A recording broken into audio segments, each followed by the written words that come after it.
Samantala, educational assistance para sa 269 indigent na mga estudyante sa Bayan ng Bulan ipapamahagi na ng PSWDO. Nasa linya si Mega Patrol No. 5, SM Romel Coro.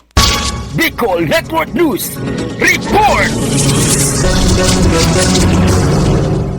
Inilabas na ng Provincial Social Welfare and Development Office or PSWDO ang talaan o schedule para sa mga na-validate assessment ng pag-payout ng educational assistance para sa 269 na mga estudyante na magbibinipisyo at tatanggap ng 5,000 pesos na gagawin sa darating na November 29, 2024 sa Bulan Freedom Park. Ayon sa impormasyon, ang mga napili sa nasabing educational assistance ay ang mga mag-aaral na mas nangangailangan ng tulong pinansyal para sa pangtustos sa matrikula. Samantala, ang pagkakaroon ng mga nag-qualified sa nasabing assistance ay idinaan sa pamamagitan ng pagkuha ng mga listahan mula sa mga kapitan ng 63 barangay ng Bulan Sorsogon na siyang ipinag-utos ng alkalde ng Bulan na si Romeo Gordola upang isumite sa PSWDO. Sa kabilang dako, kasama ng pamamahagi ng educational assistance sa mga mag-aaral ay ang bahagi ng programa ni Gordola na Youth and Child Care Develop